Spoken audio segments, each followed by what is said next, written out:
Hello friend, कैसे हैं आप सभी लोग। उम्मीद करता हूं मस्त होंगे, जबरदस्त होंगे, खुश होंगे। दोस्तों आज से हम लोग एक नई सीरीज चालू कर रहे हैं जिसमें हम लोग डेली का करंट अफेयर्स पढ़ेंगे, डिटेल डिस्कशन होगा और जितने भी क्वेश्चन उस क्वेश्चन से बन सकते हैं सबका सब हम लोग इसमें देखने वाले हैं। दोस्तों ये सीरीज आपको कैसी लगती है ये कमेंट में जरूर बताएं। और ये इतनी महत्वपूर्ण है कि अगर आप डेली इस करंट अफेयर की क्लास को अगर आप देखोगे तो डेफिनेटली मैं बोल रहा हूं आपको फिर कहीं से करंट अफेयर पढ़ने की जरूरत नहीं होगी। इसी क्लास से आपके सब डाउट क्लियर हो जाएंगे।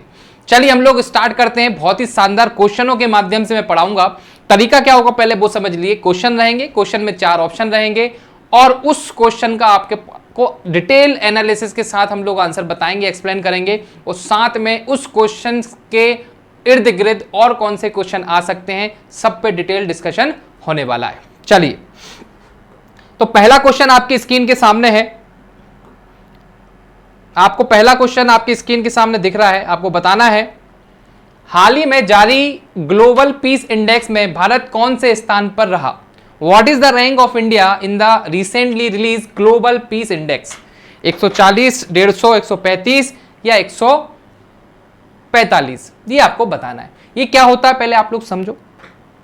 दोस्तों पीस इंडेक्स क्या होता है, पूरी दुनिया में जितने भी देश हैं, जितने भी एक स्वतंत्र कंट्रियां हैं, देश हैं, उन कंट्रियों में कहीं पर भाई आतंकवाद तो नहीं हो रहा है, कहीं दंगे तो नहीं हो रहे, फसाद तो नहीं हो रहा, वहां पर कितनी शांति है, उस हिसाब से यहाँ पर रैंकिंग दी जाती है।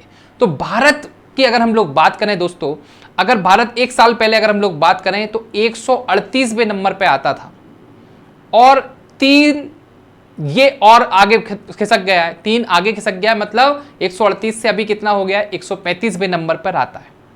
एक कौन सी, एक सिप्री करके एक संस्था है, सिप्री का फुल फॉर्म क्या है वो भी हम लोग जानेंगे।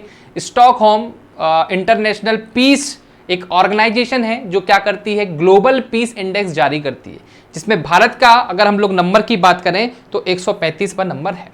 चलिए डिटेल में हम लोग जानते हैं।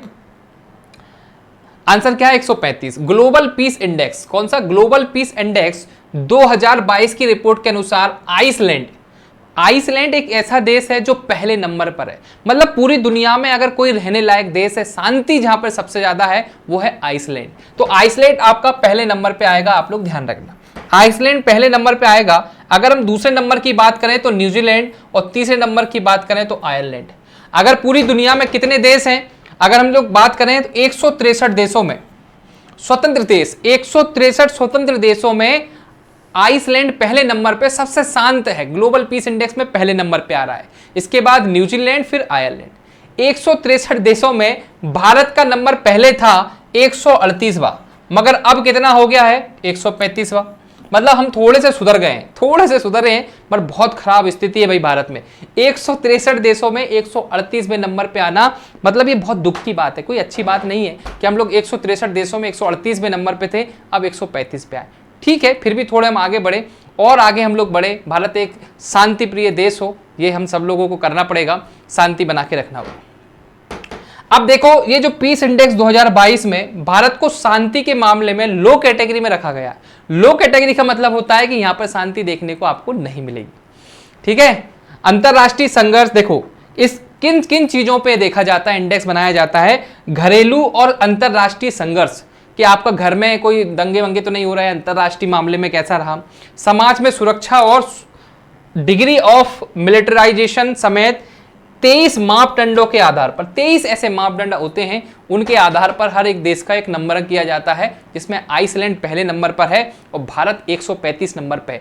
ध्यान रखना मेरे दोस्तों, ये क्वेश्चन पूछा जाएगा, ग्लोबल क्या पूछा जाएगा, ग्लोबल पीस इंडेक्स 2022 में भारत का कौन सा नंबर है, 135 पर नंबर है। ठीक है, पहले कितना था, 138।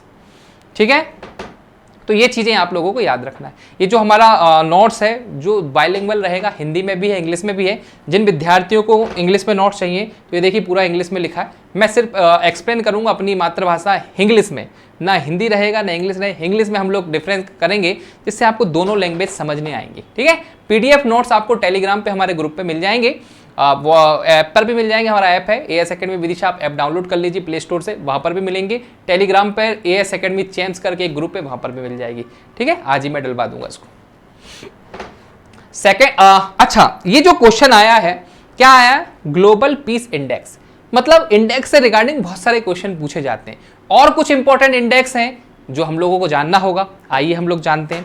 पहला जो इंडेक्स है वो है कौन सा है, वर्ल्ड एक्सपेंडिचर रिपोर्ट 2021 के अनुसार।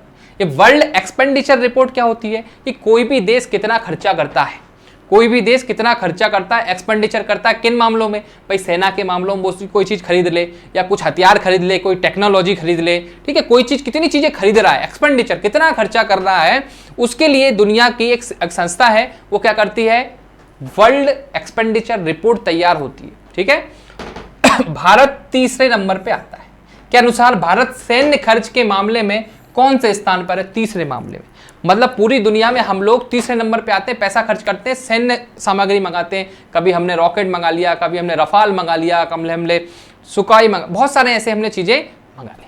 ठीक है, तो हम लोग सैन्य शक्ति में भारत तीसरे नंबर पे आता है पूरी दुनिया में, जो सबसे ज्यादा पैसा खर्च करता है। ठीक है, इसके बाद हाल ही में जारी 2021 वैश्विक खाद्य सुरक्षा सूचांक। ये क्या होता है, खाद्य सुरक्षा सूचांक।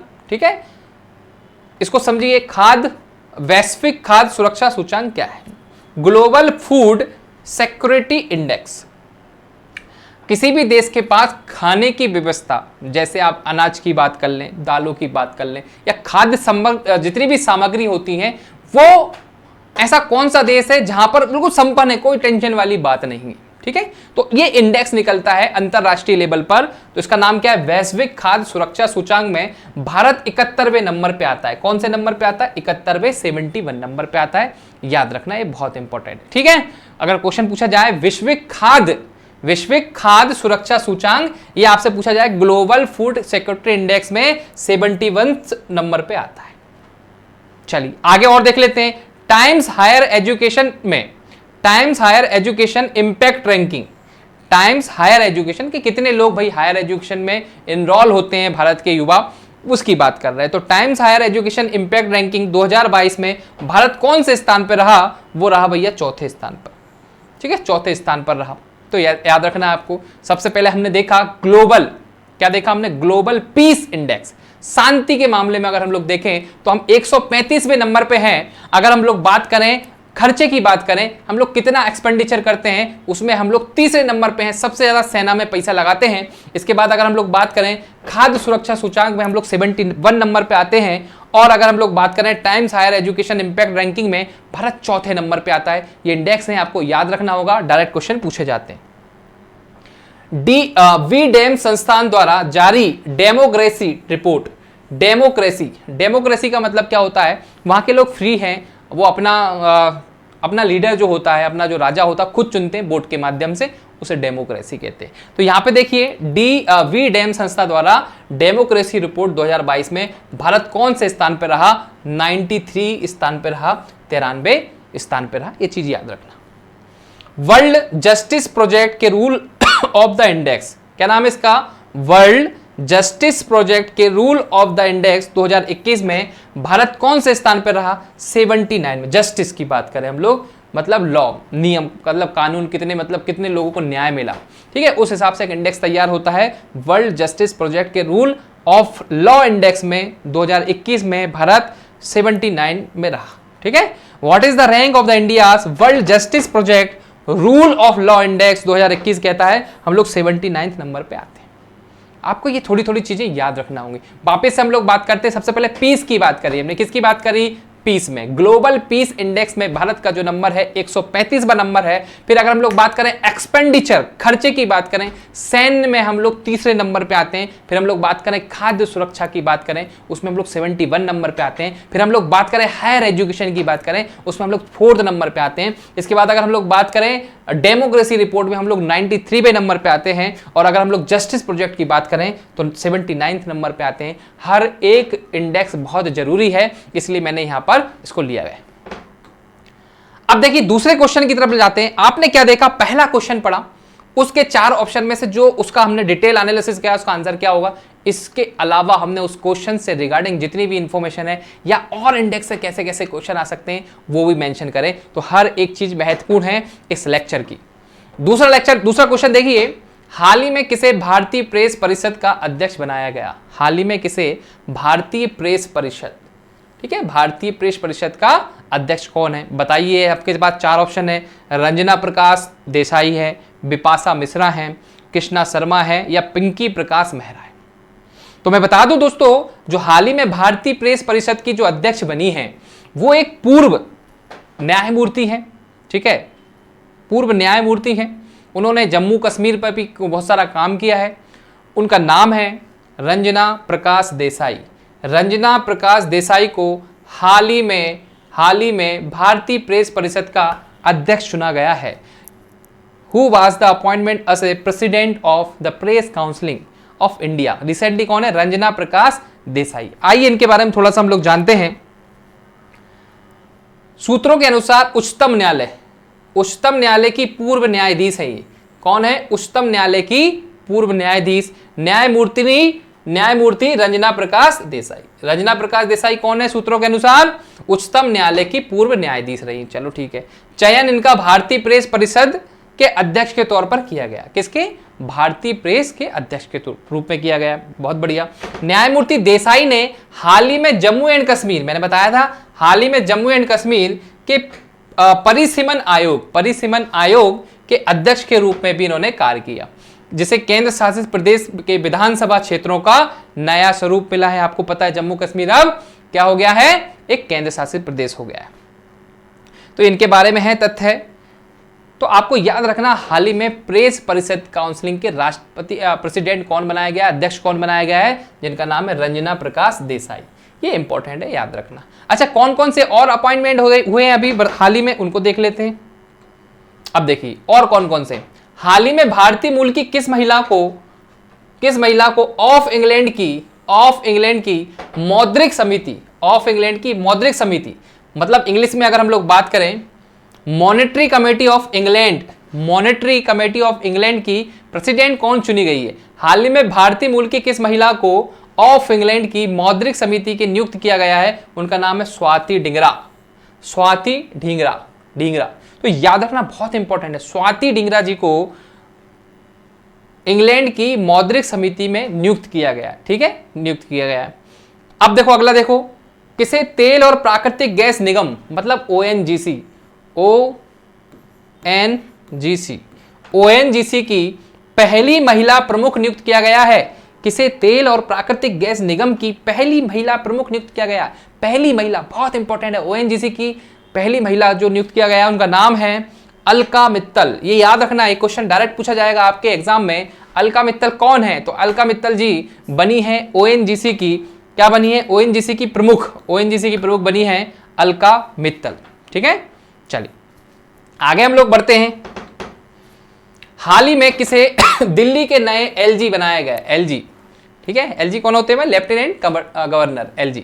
तो लेफ्टिनेंट गवर्नर जो हैं दिल्ली के हैं, कौन बनाए गए हैं हाल ही में? उनका नाम याद रखना आप लोग, विनय कुमार सक्सेना। तो विनय कुमार जो सक्सेना है, recently who has been made the new LG of Delhi. तो विनय कुमार सक्सेना को दिल्ली का LG बनाया गया है। ये बहुत इंपॉर्टेंट क्वेश्चन है, चाहे आपका ग्रुप डी की बात कर लो या चाहे आपका दिल्ली पुलिस की बात कर लो, ये क्वेश्चन पूछा जा सकता है। बहुत आसान क्वेश्चन है और आपको याद भी रखना है। अब देखो, किस भारतीय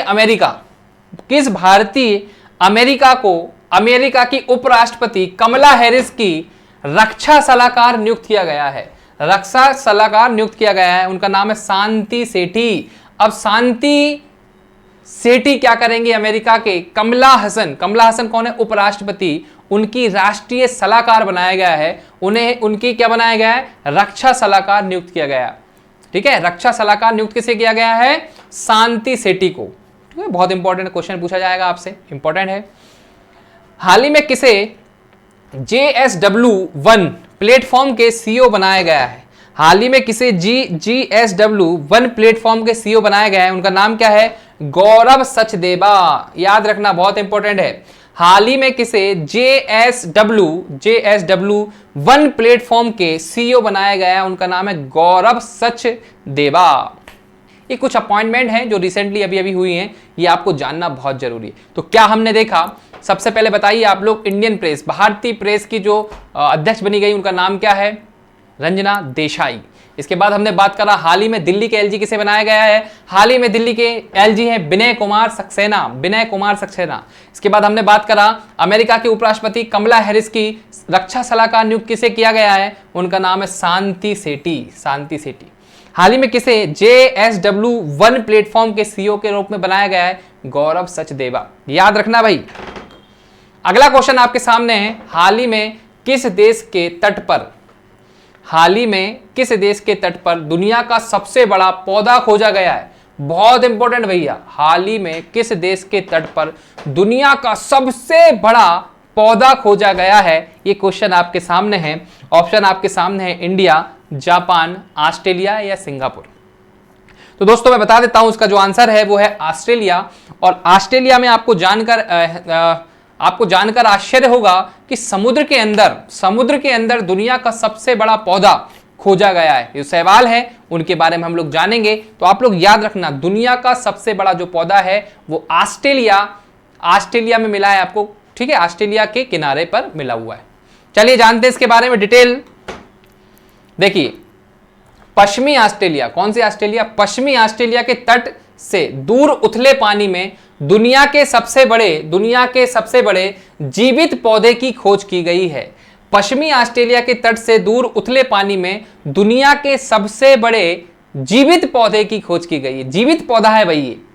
विशाल समुद्री घास, एक ऐसा समुद्री फूल वाला पौधा जिसे पॉसिडोनिया ऑस्ट्रेलिया के नाम से जाना जाता है, पॉसिडोनिया।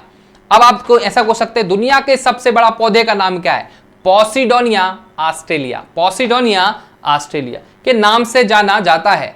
सार्क वे 112 मील या 180 किलोमीटर से अधिक तक फैला हुआ है, 180 किलोमीटर तक फैला हुआ, ठीक है, जो एक विश्व धरोहर स्थल के रूप में संरक्षित है। विश्व धरोहर स्थल के रूप में संरक्षित एक जंगल क्षेत्र है, मतलब उस बड़े से पौधे को जंगल क्षेत्र घोषित कर दिया है, वो भी विश्व संरक्षित। बहुत इंपॉर्टेंट बात है भाई, ठीक है। वैज्ञानिक परीक्षण, आनुवांशिक परीक्षण का उपयोग करते हुए वैज्ञानिकों ने निर्धारित किया है कि पश्चिमी ऑस्ट्रेलिया में पानी के नीचे का एक बड़ा घास का मैदान वास्तव में एक पौधा है। बड़ा घास का मैदान एक पौधा है।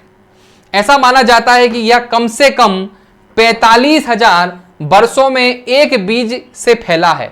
45,000 वर्षों में एक बीज से फैला है। समुद्री घास लगभग 200 वर्ग किलोमीटर में फैली हुई है। 200 वर्ग किलोमीटर में फैला हुआ है इतना बड़ा विशाल पौधा, इसका नाम क्या है, पॉसिडोनिया ऑस्ट्रेलिया, ठीक है, समुद्र ऑस्ट्रेलिया के पश्चिमी घाट पर फैला हुआ है। याद रखना है, क्वेश्चन पूछा जा सकता है। और इससे रिगार्डिंग कोई क्वेश्चन आएगा, महत्वपूर्ण तथ्य में हम लोग जानते हैं। अन्य महत्वपूर्ण जानकारी देखिए, हाल ही में किस सिंधु घाटी सभ्यता स्थल पर 5000 साल पुरानी ज्वेलरी फैक्ट्री के अवशेष मिले हैं भाई। ज्वेलरी फैक्ट्री मतलब आज से 5000 साल पहले एक ऐसी फैक्ट्री हुआ करती थी जहां पे ज्वेलरी बना करती थी। वो कहां पर मिली है, आइए हम लोग जानते हैं। वो क्षेत्र है राखीगढ़ी, हरियाणा में पड़ता है भाई। सिंधु घाटी सभ्यता का एक क्षेत्र राखीगढ़ी, जो कहां पे मिलता है आपको, हरियाणा में। वहां पर 5000 साल पुराना ज्वेलरी फैक्ट्री के अवशेष मिले हैं। बहुत इंपॉर्टेंट है भाई, बहुत ज्यादा इंपॉर्टेंट है। ये क्वेश्चन डायरेक्टली आपके एग्जाम में पूछा जाएगा, याद रख लीजिए, नोट्स बना लीजिए, लिख लीजिए। अगर आप पीडीएफ चाहते हैं तो टेलीग्राम पे जाकर इसे डाउनलोड कर लीजिए। अब भारतीय शोधकर्ताओं ने किस राज्य में माइक्रोहाइलिडी परिवार के मेंढक की एक नई प्रजाति की खोज की है। क्वेश्चन समझ रहे हो आप? भारतीय शोधकर्ताओं ने किस राज्य में माइक्रोहाइलिडी नाम की मेंढक की एक माइक्रोहाइलिडी परिवार के मेंढक की एक नई प्रजाति की खोज करी है। वो राज्य है केरल। कौन सा राज्य है? केरला। केरला में नए प्रजाति के मेंढक की खोज हुई है। कौन से परिवार के? माइक्रोहाइलिडी परिवार के। चलिए, हाल ही में किस देश ने अंतरिक्ष टेलीस्कोप के साथ दुनिया के पहले रहने योग्य ग्रह की खोज की योजना बनाई। मतलब ऐसा कौन सा दो देश है जिसने सोचा है कि हम एक ऐसा ग्रह खोजेंगे जो दुनिया में रहने लायक हो, जिसका नाम क्या है? चीन। तो चीन ने एक योजना बनाई है कि वो एक ऐसा ग्रह तलाशेगा जो रहने योग्य हो। ठीक है, हाल ही में किसने अपने रॉकेट इंजन का सफल परीक्षण किया है? हाल ही में किसने अपने रॉकेट इंजन का सफल परीक्षण किया है? स्काई रूट एयरोस्पेस ने। ठीक है, स्काई रूट एरोस्पेस ने, एक कंपनी है, उसने क्या करा है? अपने रॉकेट इंजन का सफल परीक्षण किया है, याद रखना। हाल ही में किसे अथक साहित्यक, बहुत इंपॉर्टेंट क्वेश्चन, बहुत ही इंपॉर्टेंट, हाल ही में किसे अथक साहित्य खोज के लिए बंगाल एकेडमी पुरस्कार दिया गया है? हाल ही में किसे अथक साहित्य खोज के लिए बंगाल एकेडमी पुरस्कार दिया गया है? ममता बनर्जी। ठीक है, CM of West Bengal. Who was the recently been given by Bangla academy award for tireless literacy pursuit? ठीक है, परसूट किसे दिया गया? बंगाल की सीएम ममता बनर्जी को। हाल ही में हमजा आबदी, ध्यान समझना, हाल ही में हमजा आबदी बर्रे, हाल ही में हमजा आबदी बर्रे किस देश के नए प्रधानमंत्री बने हैं? किस देश के नए प्रधानमंत्री बने हैं? आपके सामने ऑप्शन है युगांडा, वियतनाम, इंडोनेशिया या सोमालिया। 4 देश हैं, आपको बताना है कि हाल ही में हमजा आबदी बर्रे किस देश के प्रधानमंत्री बने हैं। तो आपका सही ऑप्शन है सोमालिया। ठीक है, आपने देखा होगा समुद्री लुटेरे के बारे में, आपने खूब कहानियां पिक्चर देखी होंगी सोमालिया के बारे में। तो सोमालिया वही देश है जिसके अभी अभी प्रधानमंत्री बने हैं, जिनका नाम क्या है? हमजा आबदी बर्रे। आइए डिटेल से जानते हैं। सोमालिया के राष्ट्रपति हसन शेख मोहम्मद ने जुबलैंड राज्य चुनाव आयोग के पूर्व अध्यक्ष हमजा आबदी बर्रे को प्रधानमंत्री नियुक्त किया। अर्ध स्वायत्त राज्य जुबालैंड के 48 वर्षीय हमजा, मतलब ये 48 साल के हैं, मोहम्मद हुसैन रोबले की जगह, किसकी जगह पहले कौन थे? मोहम्मद हुसैन रोबले। पहले कौन थे प्रधानमंत्री? मोहम्मद हुसैन रोबले की जगह आप कौन आ गए हैं? हमजा आबदी बर्रे। ठीक है, उन्होंने कई सार्वजनिक और राजनीतिक भूमिकाओं को निभाया है। 2011 से 2017 तक पीस एंड डेवलपमेंट पार्टी के हिस्से रहे। ठीक है, महासचिव रहे। अब मोहम्मद के नेतृत्व में शांति और विकास संघ के अग्रदूत हैं, ये शांति और विकास फैलाएंगे पूरे सोमालिया में। मोहम्मद ने मई में दूसरी बार राष्ट्रपति पद जीता, जो पहले 2012 से 2017 तक थे, और लंबे समय से विलंबित चुनाव जो 40 वर्षों में सबसे खराब और सूखे और खूनी सशस्त्र विद्रोह की पृष्ठभूमि के खिलाफ हुआ। मतलब बहुत ही ज़्यादा दिक्कत चल रही है सोमालिया में। सोमालिया एक ऐसा देश है, आपको पता ही, समुद्री डाकू, बहुत गरीब देश है, तो यहाँ पर बहुत ही शांति नहीं रहती। तो इस बीच आपके नए प्रधानमंत्री निकल के आए सोमालिया के, नाम याद रखना, हमजा आबदी बर्रे। हमजा, बस इतना याद रखना आपको, हमजा आबदी बर्रे किस देश के प्रधानमंत्री बने? सोमालिया। जो रिसेंटली जहाँ के भी देश के प्रधानमंत्री राष्ट्रपति बनते हैं, वो क्वेश्चन आपके एग्जाम में जरूर पूछे जाते हैं। और देखते हैं भाई कहाँ कहाँ के बने हुए हैं। हाल ही में मार्कोस जूनियर, इंपॉर्टेंट है, हाल ही में मार्कोस जूनियर किस देश के राष्ट्रपति बने? फिलीपींस। बहुत ही इंपॉर्टेंट है। फिलीपींस के एक राष्ट्रपति थे जिनकी देहांत हो गया था एरोप्लेन में जाते जाते। तो उन राष्ट्रपति के सम्मान में आज दुनिया भर में एक पुरस्कार दिया जाता है, जिसे एशिया का नोबेल भी कहा जाता है। कमेंट में बताइए वो कौन सा अवार्ड है। ठीक है, चलिए, तो हाल ही में मार्कोस जूनियर राष्ट्रपति बने कहाँ के? फिलीपींस। फिलीपींस देश कहाँ का है? आपका एशिया में पड़ता है। हाल ही में यू सुक ओल, नाम क्या देखो, यू सुक ओल किस देश के राष्ट्रपति बने? दक्षिण कोरिया। तो दक्षिण कोरिया के राष्ट्रपति कौन बने? यूंग सुक ओल दक्षिण कोरिया के राष्ट्रपति बने हैं, और जबकि मार्कोस जूनियर फिलीपींस के राष्ट्रपति बने हैं। हाल ही में रनिल विक्रमासिंघे रनिल विक्रमासिंघे किस देश के नए प्रधानमंत्री बने हैं? श्रीलंका के। ठीक है, तो श्रीलंका के नए जो प्रधानमंत्री बने हैं उनका नाम क्या है? नील विक्रमसिंघे। रनिल विक्रमसिंघे किस देश के प्रधानमंत्री बने हैं? ये बने हैं श्रीलंका के, रनिल विक्रमसिंघे। ये याद रखना आप लोग। हाल ही में शेख मोहम्मद बिन जायद अल नहयान, पूरा नाम पढ़िए, हाल ही में शेख मोहम्मद बिन जायद अल नहयान किस देश के नए राष्ट्रपति बने हैं?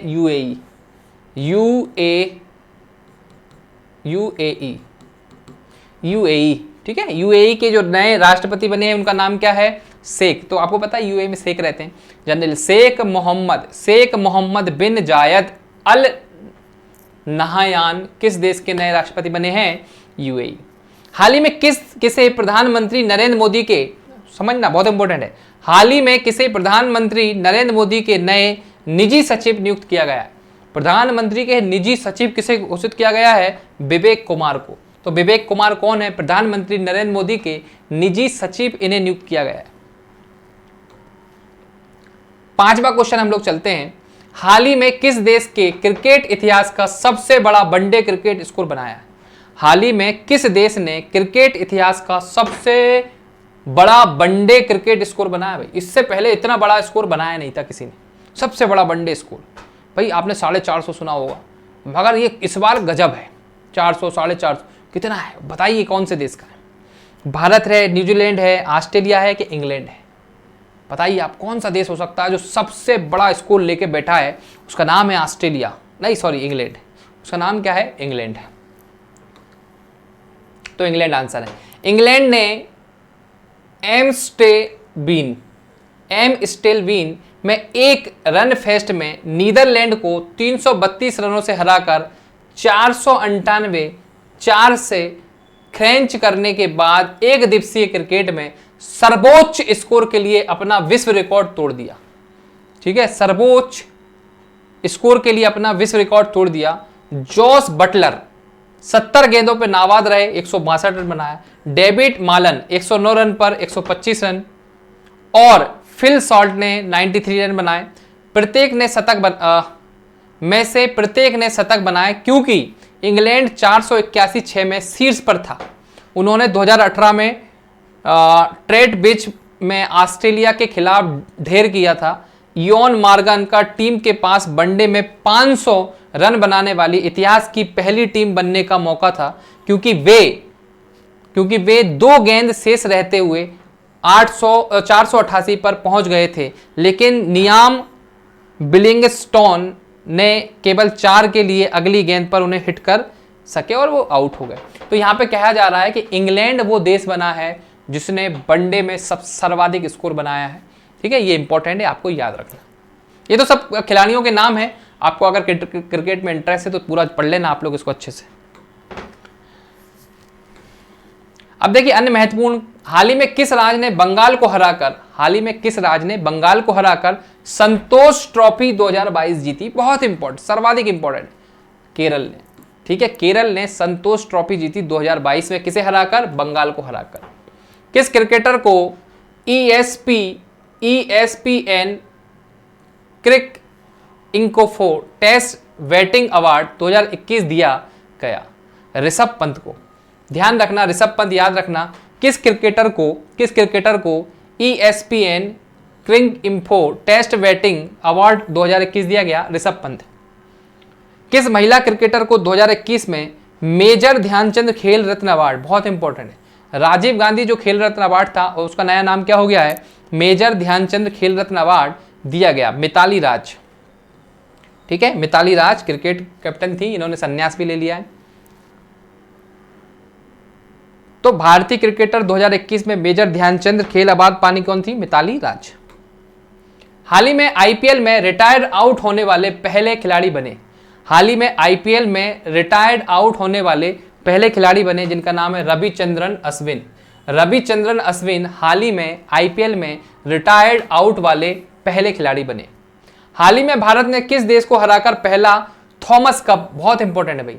हाल ही में भारत ने किस देश को हराकर पहला थॉमस कप टाइटल जीता? इंडोनेशिया को। ठीक है, भारत ने इंडोनेशिया को हराकर थॉमस कप टाइटल जीता। अगला क्वेश्चन है 6 क्वेश्चन, हाल ही में किस आईआईटी संस्थान ने सेप्टिक टैंक को साफ करने के लिए रोबोट विकसित किए? एक ऐसा कौन सा आईआईटी है जिसने कौन सा एक रोबोट बनाया है जो सेफ्टी टैंक, जहां पर क्या आदमी जाता है तो बहुत सेफ्टी की प्रॉब्लम होती है, कुछ भी हो सकता है वहां पर, तो रोबोट का निर्माण करा जो जाएगा सेफ्टी टैंक को साफ करके आ जाएगा। ठीक है, आईआईटी मद्रास, दिल्ली, कानपुर, मुंबई, तो ये जो आंसर है आईआईटी मद्रास के द्वारा ये रोबोट बनाया गया है।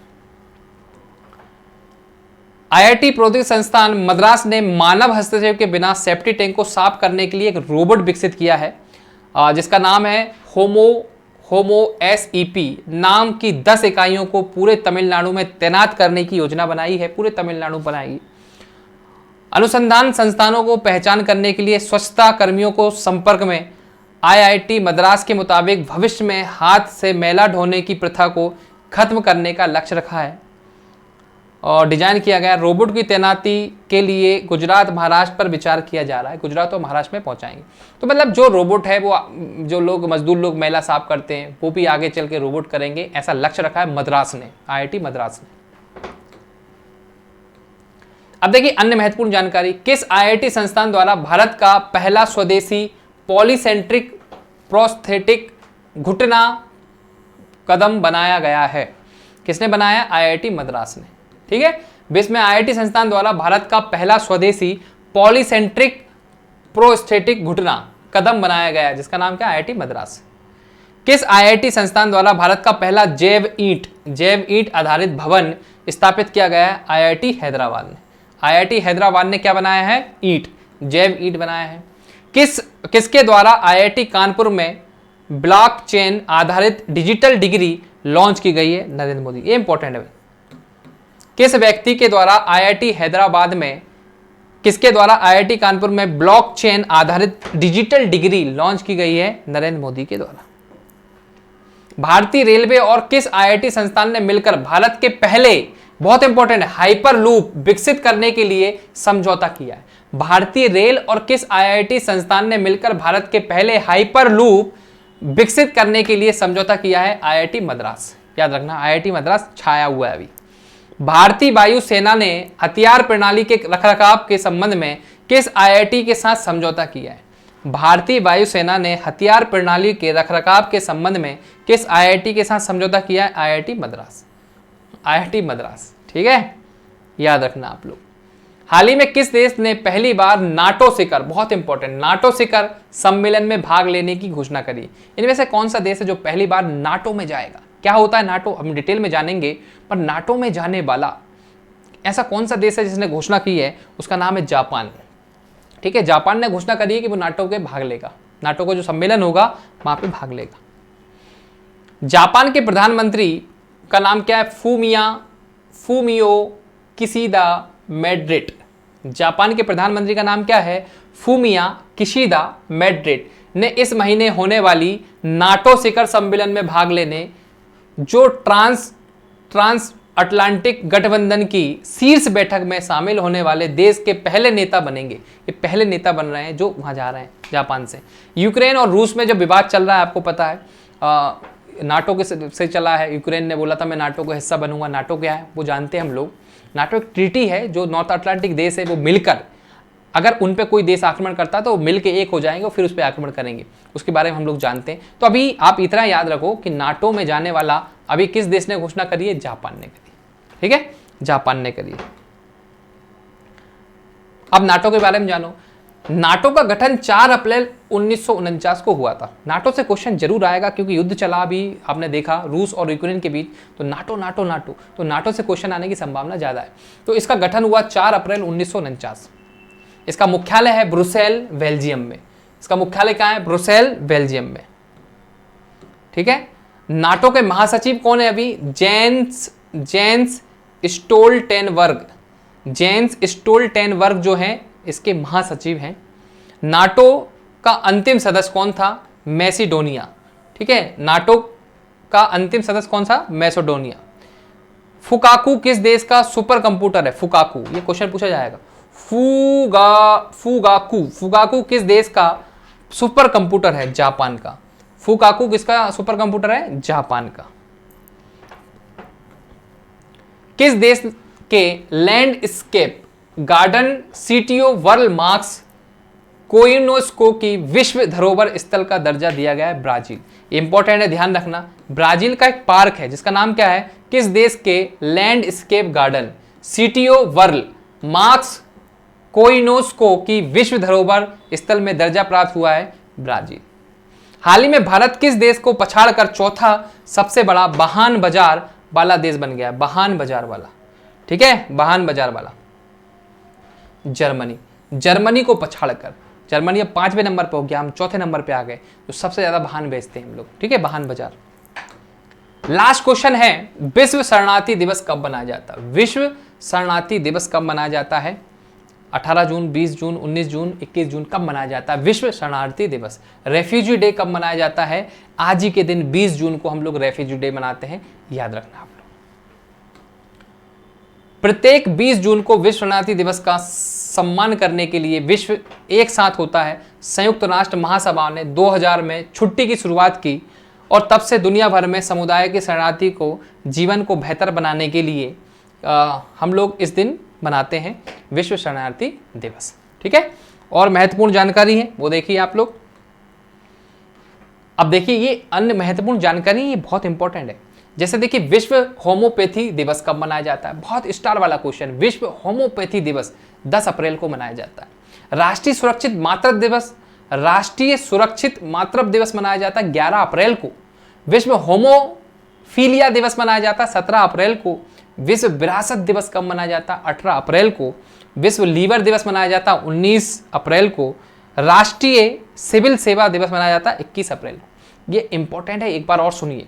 विश्व होम्योपैथी दिवस 10 अप्रैल, 11 अप्रैल को विश्व महिला सुरक्षा दिवस, 17 अप्रैल को विश्व होमोफीलिया दिवस, 18 को विश्व विरासत दिवस, विश्व लीवर दिवस 19 अप्रैल को, और 21 अप्रैल को मनाया जाता है राष्ट्रीय सिविल सेवा दिवस। चलिए दोस्तों, ये हमारा ऐप है। आप लोग प्ले स्टोर से जाकर AS academy Vidisha app download कर सकते हैं और यहीं ऐप पर आपको मिल जाएगा करंट अफेयर्स की PDF। और अगर आप टेलीग्राम पे जुड़ना चाहते हैं तो टेलीग्राम पे है AS एकेडमी चैम्स लिखना, वहाँ सब भी आप लोग जुड़ सकते हैं। पहली क्लास थी, और भी कोशिश करेंगे इसे इंटरेस्टिंग बनाने की, और भी कोशिश करेंगे बहुत बढ़िया बढ़िया कंटेंट आपको प्रोवाइड करने की। बस शर्त यह है कि आप कमेंट में ज़रूर बताएं कि पहला प्रयास कैसा रहा। कोई गलतियाँ होंगी तो उसे दूर करने का प्रयास करेंगे। जैसा आप लोग कहोगे उस हिसाब से हम लोग क्लास को डिजाइन करेंगे, जिससे आपकी मदद हो, आपका सिलेक्शन हो। चलिए, जय हिंद, जय भारत, बाय बाय।